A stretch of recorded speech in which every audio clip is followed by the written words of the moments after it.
38مین سال روز پیروزی انقلاب اسلامی را به همه شما مردم عزیز ملت شریف ایران تبریک و تهنیت عرض میکنم و از حضور گسترده شما در راهپیمایی 22 بهمن امروز هم قدردانی و تشکر میکنم. از تشریف آوری حجت الاسلام والمسلمین جناب آقای رهداری، معاون محترم نهاد نمایندگی و امام جمعه موقت زاهدان هم که تشریف آوردند شکرگزارم و از سخنان زیبایشان مخصوصا که ایراد فرمودند. شکی در این نداریم که انقلاب اسلامی از نعمتهای بزرگ الله تعالی بود که الله تعالی به ملت ایران ارزانی داشت.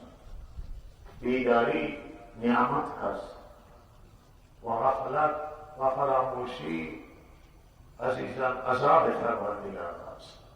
ملت ایران اولین ملتی است که در دنیا بیداری را تجربه کردند و به قیادت امام راحل به پیروزی انقلاب اسلامی در سال 57 در 22 بهمن دست حاصل کردند و این نعمت بزرگی بود و نعمت عظیم. ملت ایران همه جا جایگاه پیدا کردند، احترام پیدا کردند به خاطر عملی را که انجام دادند، تغییری را که انجام دادند. و رژیم گذشته پهلوی 100% وابسته به بیگانگان بود، به اجانب بود و استقلالی که حاصل شد این نعمت عظیمی است، نعمت استقلال و نعمت آزادی و بعد نعمت جمهوری اسلامی که نظام اسلامی است. و اگر امروز ما نمیتوانیم ادعا بکنیم که 100% قوانین اسلامی پیاده‌اند، ولی الحمدلله فضای کشور ما دینی است و فضای کشور ما اسلامی است و تلاش در همین است که احکام اسلامی اجرا بشود و قوانین اسلام برقرار بشود و بسیاری از قوانین اسلامی اجرا بشود. نکته که من بنده اینجا یاد بکنم آن است که همه این نعمتها شکر به پروردگار واجب هست. وقتی هر نعمت تجدید بشه و تجدد حاصل بکنه ما باید شکر خدا را بدونید عزیزان من که همه این نعمتهای پروردگار شکر میخواهند و اگر شکر آدم ادا نکنه نعمتش در مخاطره قرار میگیره. به طور مثال سرمایه مال که الله تعالی عنایت میکند، این سرمایه مال نعمت پروردگار است. شک نیست که مال از نعمتهای پروردگار است و اگر ما این مال الله داره تا بخوریم و استفاده بکنیم و بذل وجود کنیم و بدیم به فقرا، مساکین، خانواده زندانی، اما یک نکته فراموش نکنید که اجازه خوردن و پوشیدن و آشامیدن و همه هست به شرطی که اسراف نشه. ساختمانی که میسازیم اسراف نکنیم، لباسی که میخریم اسراف نکنیم، غذا که درست میکنیم اسراف نکنیم. کلوا واشربوا ولا تسرفوا، اسراف انجام نگیریم. و اگر خوردیم و به دیگران ندادیم هم ما قدر نعمت مال را ندارستیم و انجام ندادیم. الله صحت لحاظ ثروتمندان به شما تاکید میشه. شما که سلامتین همه ثروتمندید، از مال استفاده بکنید، ندارید برید کسب و کار بکنید، در بیاورید، بخورید و بدید به دیگران. کسانی که توانایی صدقه نداشتند خدمت حضرت مراجعه کردند، فرمود برید کار کنید اور دیگران بدید. صحت و سلامتی شک نیست که نعمت است و اما شکر این نعمت آن ہے که از خدا را بندگی بکنید، خدا را عبادت کنید در وقت صحت و سلامتی و فراغت خصوصا، و برید در بیاورید، زحمت بکشید و خود بخورید و خرج بکنید و مساکین بکنید. همینطور همه نعمت انقلاب، نعمت نظام اجرا اسلامی. امروز جناب آقای دکتر نهاوندیان رئیس محترم دفتر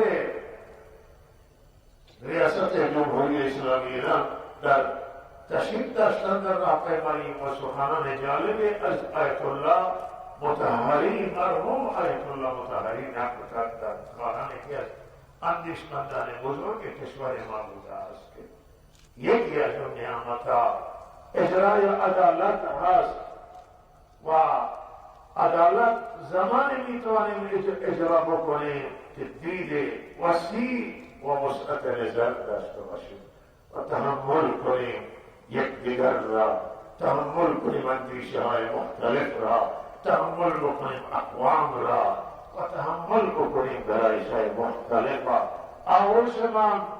آغوش ملت ایران برای خودشان باز باشه، برای همه جهانیان آغوششون باز بکنن. این از شکر نعمت نظام جمهوری اسلامی است. ولهذا شما ملت انقلابی که وارث این انقلابی و همه مسئولین، همه ملت که وارث امام راحلان و وارث این انقلابان، لہذا در کل جهان باید دیده ملت ایران وسیع‌تر باشه، سیاستشون وسیع‌تر باشه، ظرفیتشون بلندتر و بالاتر باشه. هم خود را با خود محبت کنند و وحدت و انسجام داشته باشند و هم دیگران هم تحمل داشته باشند و برای دیگران هم رحمت خدای عزوجل باشند. با وحدت و انسجام و همدلی و سعی صبر و وسعت نظر ما میتوانیم که نعمت خدا را کار بدانیم و تشکر کنیم و به هر حال این نعمت الله تعالی ادامه پیدا بکنه. ملت هایی که خدا نعمت داده به اونا حتی گرفتار تنظری شدن، کوتاه‌بینی شدن، عدم تحمل شدن، نعمت ها را خدا از اونا گرفته است. ولهذا ثروتمندان، مالداران اگر شکر خدا را انجام دادن، دعوت به دیگران، خودشون هم خوردن و شکر خدا را انجام دادن، مال و همه نعمت ها ادامه پیدا میکنه. و اگر ما قادر این نعمت را ندونیم و شکرش را صحیح و درست انجام ندیم، به هر حال ما با مشکلات مواجه میشیم. الله تعالی همه نعمت هایی که ما عنایت کرده ما را توفیق شکر عنایت کند.